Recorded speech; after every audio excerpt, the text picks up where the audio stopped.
নমস্কার বন্ধুরা, শুভবার্তা চ্যানেলে আপনাদের প্রত্যেককে সুস্বাগতম। বাড়ির বাইরে লক্ষ্মী পেঁচা দেখলে কি হয় জানেন কি? জেনে নেব এই ছোট্ট ভিডিওটি থেকে। বাড়ির বাইরে বেরোনোর মুখে পেঁচা দেখলে অত্যন্ত শুভ, দ্রুত আপনার অর্থপ্রাপ্তি। বাড়িতে পেঁচা উড়ে আসা একটি অশুভ লক্ষণ, উন্নতিতে বাধা পড়ে। সাদা পেঁচা দেখা অত্যন্ত শুভ, এটি মা লক্ষ্মীর বাহন। সব বাধা কাটিয়ে সুখবর আসছে, এটি মনে ভাবতে হবে। বাড়ি থেকে বেরোনোর সময় বাঁ দিকে পেঁচা দেখলে কাজের সাফল্য ইঙ্গিত মেলে, তবে ডান দিকে দেখলে তা অশুভ বলে ধরা হয়। দক্ষিণ পশ্চিম দিকে পেঁচা দেখলে আর্থিক সংকটের পড়তে হয়। পূর্ব দিকে দেখলে অর্থলাভ, আর দক্ষিণ দিকের থেকে পেঁচার আওয়াজ শুনলে শত্রুরা পরাস্ত হয়।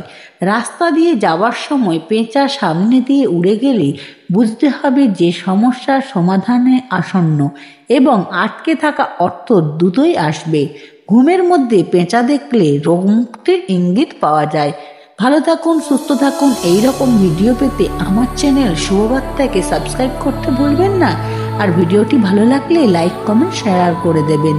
দেখতে থাকুন, ভালো থাকুন এবং ভিডিওটি ভালো লাগলে লাইক, কমেন্ট, শেয়ার করে দেবেন।